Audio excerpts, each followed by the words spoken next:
आकर्षण के नियम यानी कि लॉ ऑफ अट्रैक्शन, जो कि एक ऐसी कला है जो हर किसी के अंदर मौजूद होती है, लेकिन हम उससे अनजान हैं। वास्तव में जो आप सोचोगे वही होगा, लेकिन कैसे? क्या आपने कभी ऐसा सोचा है कि क्यों हमारा काम कोई जो बनने वाला होता है वह बनते बनते बिगड़ जाता है? क्यों अपने कामों में हर कोई सफल नहीं हो पाता है, जिसकी वजह से हम अपनी जिंदगी में दुखी रहते हैं? आज की इन समस्याओं का हल आज हम एक आपको छोटी सी कहानी के माध्यम से समझाएंगे। इससे पहले कि आप लोग हमारी इस कहानी में खो जाएं, सबसे पहले आप लोग ऐसी ही और वीडियो देखने के लिए हमारे चैनल को सब्सक्राइब करके बगल में बेल आइकन का बटन आ रहा है उसको भी प्रेस कर दीजिए। अगर आप लोग फेसबुक पेज पर देख रहे हैं वीडियो तो पेज को प्लीज फॉलो कीजिए। हम आपको बता दें कि इस कहानी के अंत में आप यह भी जानेंगे कि भगवान बुद्ध ने कैसे बताया है कि आप जो भी चाहोगे वही आप लोगों को मिलेगा इस मंत्र के द्वारा। एक गांव में एक व्यक्ति रहता था जो कि अपने जीवन से बहुत ही परेशान था। वो जिस काम में अपना हाथ लगाता वह काम बिगड़ जाता था। इसी तरीके से उसका सारे काम बिगड़ जाते थे। सफलता उससे कोसों दूर थी। वह कुछ भी काम करता तो उसमें उसको असफलता ही मिलती, जिसकी वजह से उसके घर में हमेशा अशांति ही बनी रहती थी। हमेशा क्लेश बना रहता था उसके घर में। उस व्यक्ति को एक ऐसे मंत्र की जरूरत थी जिससे कि उसके घर से क्लेश बाहर हो जाए और घर की सारी परेशानियां खत्म हो सके। उस व्यक्ति ने कई लोगों से, कई विद्वानों से एक मंत्र की मांग की जिसको पढ़ने से उसकी सारी परेशानियां, सारे दुख पीड़ा खत्म हो जाएं। लेकिन उन ज्ञानी लोगों ने, उन विद्वानों ने इस व्यक्ति को बहुत सारे मंत्र दिए जिससे कि इस व्यक्ति का परेशानी खत्म हो सके। उस व्यक्ति ने सभी मंत्रों को अपनाया लेकिन कोई भी मंत्र काम नहीं आया। कुछ दिनों के बाद वह व्यक्ति एक गुरु के बारे में सुना। उसने सुना कि गांव में एक गुरु रहते हैं जो कि सभी के दुखों का निवारण करते हैं। उसने सोचा कि क्यों ना हम उस गुरु से मिलकर अपनी समस्या को हल करें, कोई मंत्र उनसे ले लें जिससे कि उसके सारे दुख दूर हो सके। उस गुरु को खोजता हुआ वह व्यक्ति जंगल में पहुंचा और जंगल में उस व्यक्ति को एक आश्रम दिखाई दिया जहां पर आश्रम में एक गुरु बैठे हुए थे। वह व्यक्ति उस गुरु से मिलने के लिए उनके पास गया और उनसे कहा, हे गुरुदेव, मैं बहुत ही दुखी हूँ, मैं बहुत ही परेशान हूँ, कृपया मेरे दुखों को हर लीजिए। गुरु मुस्कुराते हुए बोले, इस दुनिया में तो एक से एक बढ़कर दुखी हैं, तुम कितने बड़े दुखी हो? व्यक्ति ने कहा, उन दुनिया वालों से ज्यादा दुखी हूँ। फिर उस गुरु ने कहा, हे इंसान, आपको क्या चाहिए? फिर व्यक्ति ने गुरु से कहा, हे महाराज, मुझे एक ऐसा मंत्र चाहिए जिससे पढ़ने के बाद हमारी सारी परेशानियां खत्म हो जाए। फिर गुरु ने उस व्यक्ति से कहा, मंत्र ऐसे ही नहीं मिलते, उसके लिए कुछ न कुछ करना पड़ता है। अगर मैं तुमसे कुछ करने के लिए कहूँ तो क्या तुम करोगे? और जैसा मैं कहूँगा वैसा ही आपको करना होगा। फिर व्यक्ति ने कहा, बिल्कुल बिल्कुल गुरुदेव, मैं जरूर करूँगा, जैसा आप कहेंगे मैं वैसा ही करूँगा, जो नियम आप बताएंगे मैं वैसा ही करूँगा, सारे यज्ञ हवन, सभी पूजा पाठ, सब कुछ मैं करूँगा। गुरु ने कहा कि यह सब चीजें तो बहुत ही आसान है, मंत्र पाने के लिए बहुत ही कड़ी मेहनत आपको करनी पड़ेगी, क्या तुम कर पाओगे? व्यक्ति ने कहा, हे गुरुदेव, क्या मुझे लाल अंगारों पर चलना होगा? गुरु ने हंसते हुए कहा, नहीं, ऐसा नहीं करना है, इतना आसान भी नहीं है। गुरु की ऐसी बातों को सुनकर उस व्यक्ति की हालत खराब हो गई। वह सोचने लगा कि गुरुदेव पता नहीं मुझसे क्या करवाना चाहते हैं। हर चीज गुरुदेव को तो आसान ही लग रही है, तो कठिन काम क्या हो सकता है, ऐसा उस व्यक्ति ने सोचा। फिर व्यक्ति ने गुरुदेव से कहा, हे गुरुदेव, मुझे बताने की कृपा करें, मुझे क्या करना होगा? मैं वह सब कुछ करूँगा जो आप करने के लिए बोलोगे।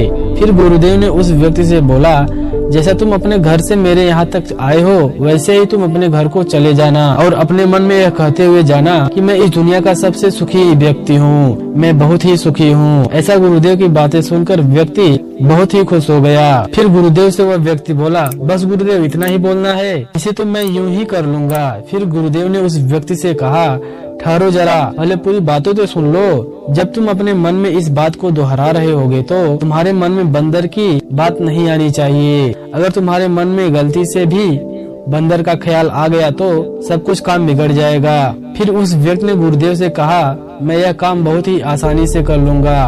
और यह कहकर वह व्यक्ति गुरु से आज्ञा लेकर अपने घर की ओर चल पड़ा। आश्रम से निकलते ही वह व्यक्ति अपने मन में कहना शुरू किया, मैं बहुत ही इस दुनिया का सुखी इंसान हूँ। लेकिन ऐसा उस व्यक्ति कहते ही उसके मन में बंदर का ख्याल आ गया। जब भी व्यक्ति कुछ कहता तो उस गुरु के द्वारा बताई गई बंदर वाली बात उसके ख्याल में आ जाया करती थी। लेकिन वह व्यक्ति यह कहता रहता कि मैं इस दुनिया का सबसे सुखी इंसान हूँ। लेकिन वह व्यक्ति जितने भी बार वह कहता, उस बंदर का जो ख्याल है उसके मन में बार बार आता रहता और गहरा होता चला गया। फिर वह ऐसा कहते कहते रास्ते की ओर जा रहा था, तभी अचानक उसे रास्ते में बंदर दिखाई देना शुरू हो गया। उस व्यक्ति के चारों तरफ केवल बंदर ही दिखाई दे रहे थे। उस व्यक्ति ने सोचा कि आते वक्त यहाँ पर कोई भी बंदर नहीं दिखाई दे रहा था, अब मुझे बंदर ही क्यों दिखाई दे रहे हैं। फिर उस व्यक्ति ने अपने मन में सोचा, मैं सुखी हूँ, सुखी हूँ, सुखी हूँ। और वह व्यक्ति ऐसा बोलते हुए अपने घर को पहुँच गया। घर पहुँचते ही वह अपने पत्नी के पास गया और उससे बोला कि मुझे बंदरिया भूख लगी है, मुझे बंदरिया परोस दो। उस व्यक्ति के मुंह से बंदरिया शब्द निकलते ही उस व्यक्ति का मुंह खुला का खुला रह गया। उस व्यक्ति की सारी मेहनत पर पानी फिर गया। फिर उस व्यक्ति ने सोचा कि आज से पहले उसके मन में कभी भी बंदरों का ख्याल नहीं आया था, तो आज कैसे आ गया। मैं आपको बताना चाहूँगा कि उस व्यक्ति को हर जगह केवल बंदर ही दिखाई दे रहे थे। वह सब कुछ छोड़कर भागते हुए गुरु के पास आश्रम में जा पहुँचा।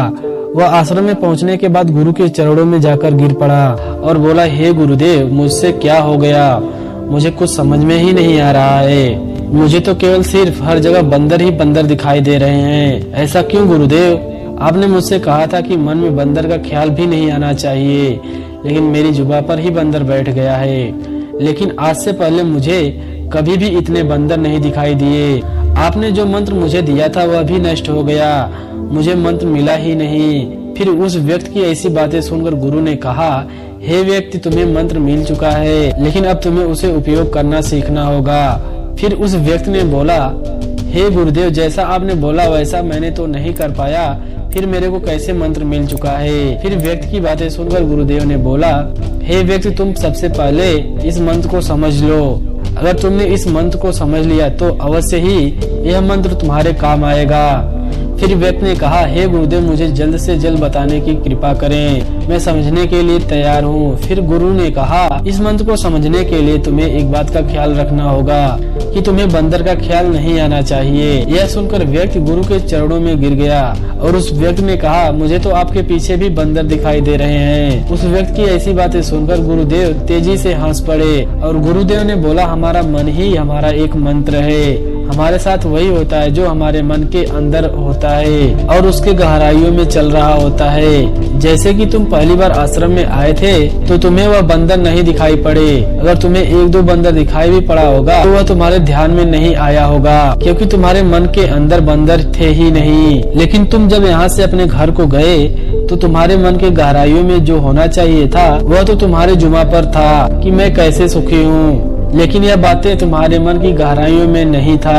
तुम जिस चीज से बचना चाहते हो वही तुम्हारे मन की गहराइयों में पाया जाता है। तुम बंदर से बचना चाहते थे, इसलिए तुम्हारे मन की गहराइयों में बंदर ही बैठ गया, इसलिए तुम्हें हर जगह बंदर ही बंदर दिखाई पड़ रहा था। जहाँ बंदर नहीं था वहाँ भी तुम्हें बंदर ही केवल दिखाई पड़ रहा था। जैसा कि तुम्हारी पत्नी ने तुम्हारे भोजन में और तुम्हें मुझ में भी बंदर दिखाई दे रहा है, इसलिए इसे ठीक से समझो।